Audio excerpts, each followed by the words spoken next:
Jodie Turner-Smith, welcome to the show. How you doing? I'm wonderful.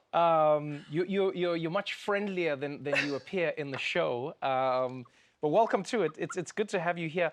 Like many people, I became a fan of yours because of Queen and Slim, and here you are now playing another queen, Your Majesty, but a very different kind of queen. Let's talk a little bit about the journey that you've been on. What's it been like? It's so funny. Everyone always says like 10-year overnight success.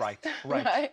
Because you're there like working away and nobody sees it, and then they see you, and then suddenly it's like, oh, you're here, and it happens so quickly. For them, it's overnight, yeah? Yeah, but even once it happens, I mean, I was so blessed to get that movie. I mean, Queen and Slim changed my life. So I just try to work really hard and hope to learn something from everybody that I'm with, because I understand that I have so much to learn and I'm just growing, and it just feels like the world is my oyster, and that feels really nice. It really is. It really is, because of like everything that you're doing. Like you inspire people in your personal life just like by being you. You know, for those who are fans of Dawson's Creek, they know who your husband is. And, you know, congratulations, you have a 5-month-old? Yes? No, she's 20 months old Wait, now. she's 20 months old?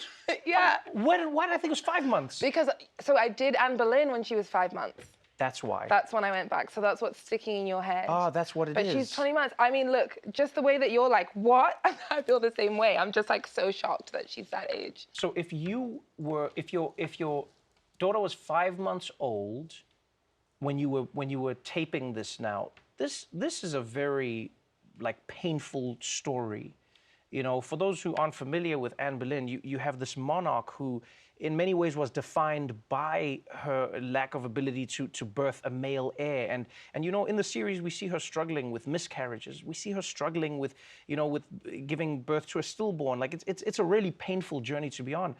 Do you think that you being a new mom helped you bring like a different understanding to the role that you were playing? I mean, definitely. I mean, it's certain nuances that I think I definitely took into Anne Boleyn, because I mean, it's just so specific to that knowledge that suddenly you get tapped into and you have that. And then obviously as an artist and as an actor, you then imagine further to a place that you've never existed in, which is like many of the situations that Anne was in, you know, and think about like, what does the experience that I've been through, like what does that add to what I think this story means or is, or any sort of truth that I'm trying to get to when I, you know, give a performance. I love that the clip you guys chose for the show was like one of the really bitchy scenes. Well, you know what? Okay, maybe that's something that we should talk about then, is like Anne Boleyn and I think many other, you know, famous women in history, especially in royal terms, have always been defined as one thing or the other. They go like, you're the Madonna, you're the whore. Yeah. You know, you women in general, whether they're famous, it's just like, yeah. And so you have this character where you got to portray her in a way that I think a lot of us have never seen her. On the one hand, she can be this queen. On the other hand, she can be at the mercy of a king. When you're playing a character like that, and when you're thinking of her as a woman and as a human being, what do you think a lot of people didn't know about Anne Boleyn that maybe you even learned about when playing the character? I mean, you know, one of the most interesting things to me about her was that, because we feel like we know so much about her. We've seen her played so many times, and like she's endlessly fascinating. And the reality is we don't actually have a record of her in her own words. You know, like everything. Like at all? Like literally, except for like, you know, that little inscription that she wrote in her book of hours, you know, that said, "The time will come, I, Anne Boleyn." There's no letters from her to Henry. There's no diaries. There's no like record of really what she was thinking and feeling. Yeah. You know, so everything is speculation, which I think is so fascinating ultimately, because it's just like, we've never, when telling her story, sort of focused on how her past would have influenced the woman that she was. You know, I mean, she was in her girlhood around powerful women, queens, you know, in the French court, rubbing elbows with like the most important thinkers of the time, philosophers, artists. Like, of course she would be inspired by that and feel like she had this greatness that she wanted to bring back to England and like infuse into everything that she was doing. I love that. When you played the character, I mean, you've gotten great reviews for your portrayal of Anne Boleyn. what was sad to see was, people who were angry, like really racist. I mean, this is the best way to put it. They were just like, wow, how can you should never be playing Anne Boleyn, you're black. And I was surprised that this was happening, especially in the UK, because, I mean, like, let's say Shakespeare, everybody's played Shakespeare in every way, shape, or form. Sometimes even like the genders have shifted, etc. With Hamilton, that really switched up everyone's ideas of how you could cast.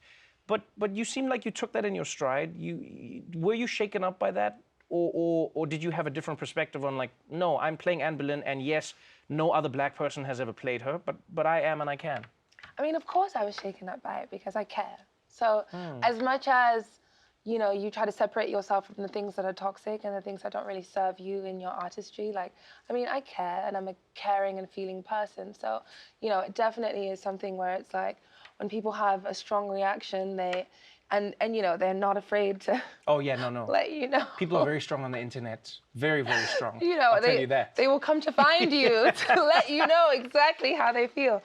And I mean, it's intense. But the hope is that there are some people who it makes uncomfortable who will watch it anyway and watch it for the human story that we were trying to tell, and see what resonates differently for them, because they're just looking at it they're looking at it out of the frame of reference of race, and more just about, like, this is a human woman, and we all share these experiences in life. I mean, as human beings, there is no divide between emotion.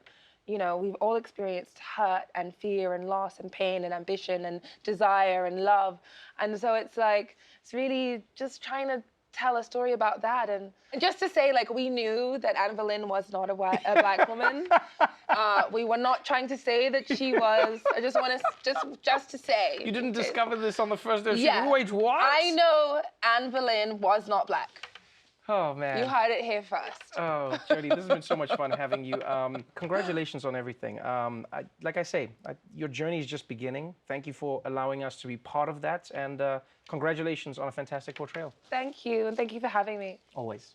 All right, Anne Boleyn is available exclusively on AMC Plus, with new episodes streaming on Thursdays.